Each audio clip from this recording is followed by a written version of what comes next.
This is the Gramercy Theater in Manhattan. Everyone's here to see the Cantonese pop icon Anthony Wong. Wong has been making music for 30 years, released more than 40 albums, and has millions of Chinese fans.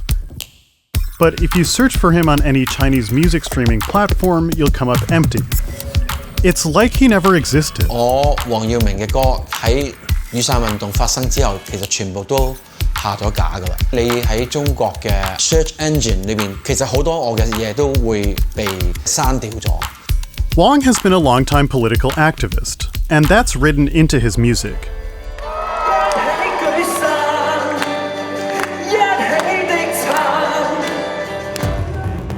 He's joined a long and growing list of celebrities, public figures, and companies that have been punished for hurting the feelings of the Chinese people.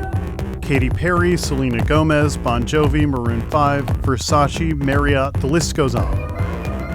People outside of mainland China now have to watch what they say, or risk losing access to China's huge and still growing consumer market. The result is that Chinese censorship is affecting everyone, including you. We're traveling around the world to find out how China is changing basically everything. This week, censorship. I'm Nikhil Sonad, and you're watching Because China.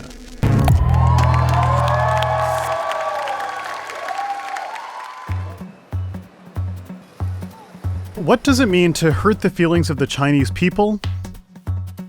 On October 4th, the general manager of the Houston Rockets tweeted support for protests in Hong Kong. After the NBA commissioner tacitly supported him, state media and the internet company Tencent announced that they wouldn't broadcast NBA preseason games in China. There's a long history in China of celebrities, brands, and institutions being put on a so-called blacklist. But the thing is, there's no actual list, at least none that we can see. The rules aren't clear, and they seem to be getting stricter. All it takes is a tweet or an Instagram photo.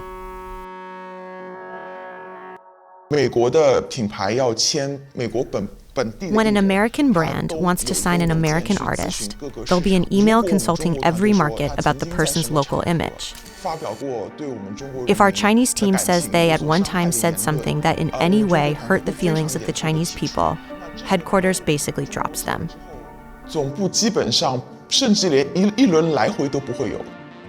This is Cindy.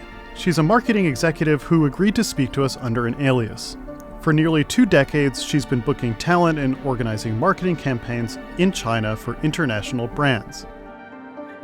She says anyone who makes money from the Chinese market needs to make sure they don't say the wrong thing.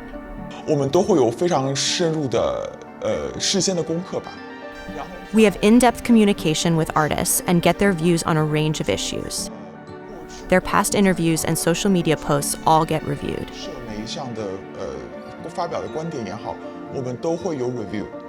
For a long time, artists and brands were able to say one thing in China and another outside. That's no longer such an easy option. If the brand finds out that what someone says inside and outside China is inconsistent, there will be a serious complaint.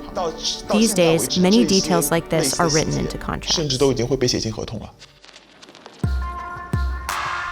This isn't only affecting what people hear and see in China. At some point, whether you've realized it or not, Chinese censorship has probably affected you too. Search for flights to Taipei on most major US airlines websites, and you'll notice it doesn't say the country afterward, like Tokyo, Japan. China pressured airlines to stop referring to Taiwan as anything but part of its territory. After the NBA fallout, ESPN's senior news director sent out a memo telling the channel to avoid any discussions of Chinese politics. And you probably never saw this promotional video from the German camera company Leica. It depicts a photographer capturing the iconic Tankman image from Tiananmen Square. I don't speak Chinese. I'm just trying to go downstairs. Intense outcry on Chinese social media caused Leica to distance itself from the video and not promote it at all.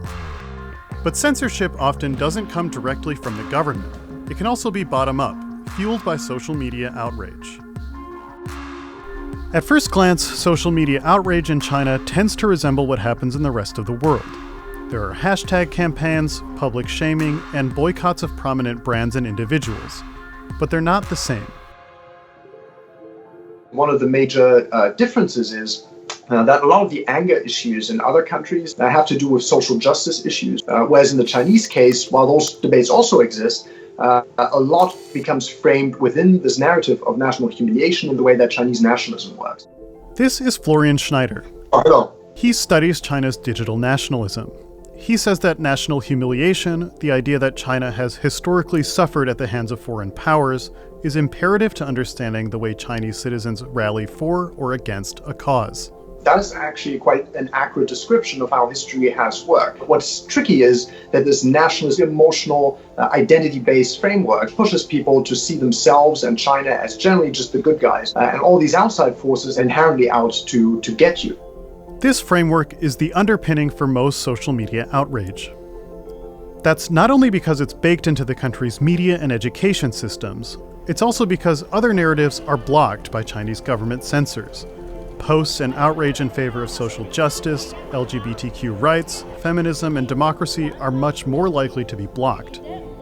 It's quite clear that the Chinese state profits from the kind of nationalism that is going on online. It endorses it by simply not censoring what people are saying. Top-down government censorship and bottom-up social media outrage can also work together. And the fact that so many people in China are voicing similar views is then helpful because Chinese state officials can say, look, we are actually acting on behalf of the population as a whole. Social media, aided by the government, decides whether someone has hurt the feelings of the Chinese people. When that happens, the offender has to quickly apologize or risk being attacked and losing Chinese customers, investors, and partners. This is Zhou Ziyu, a K-pop star from Taiwan. In 2015, on a Korean TV show, she held up Taiwan's national flag and spoke Taiwanese.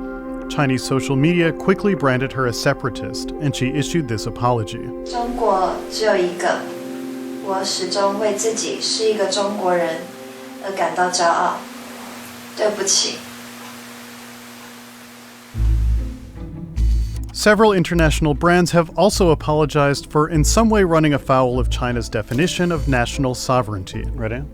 Our company's Join Life collection website incorrectly referred to Taiwan as a country. We have always supported the One China policy and resolutely respect the sovereignty and territorial integrity of China. Chinese territorial sovereignty. Versace affirms that we love China.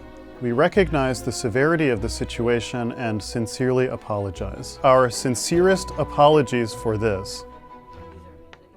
係一個即係已經植入咗你每一個人、每一個公司、每一個 corporation， 佢都話：咦，我哋將會同中國做生意喎，嚇，真係咁樣，係一個我覺得幾恐怖嘅事嚟嘅嚇。Even if no actual money is lost, Florian says the fear alone is enough to change what people say. It's about the psychology of being attacked online or for companies to worry they might lose that access. Is already enough to incentivize them to act in certain ways. 聚會有啲見面，咁大家間時會可能大家一齊拍一張相，然後放上。如果話或者係影咗，都話呢張相冇發啊，即係有啲人會咁講咁樣。佢哋連同我哋站喺同一張相嘅相框裏面咧，都會驚嘅，有啲人嚇。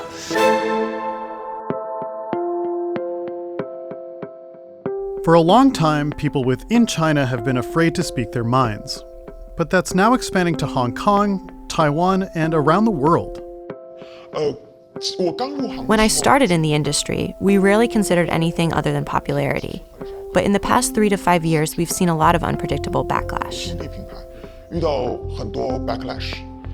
The image of Chinese censorship is often like this: bureaucrats in a dark room deciding what can and cannot be said. This does happen, but the government doesn't have much power to do it outside China. Self-censorship, on the other hand, is happening everywhere, thanks to the growing role Chinese consumers play in the global economy. The world is looking to Chinese consumers for growth, but they're demanding alignment with a particular political ideology. When it comes to China, many public figures and institutions face a choice between their political views and their economic interests. Increasingly, they appear to be choosing money. Anthony Wong is different. This song and its artist is totally banned in China. He's among the few who are determined to find a way to survive without China. It's banned over there, we sing here.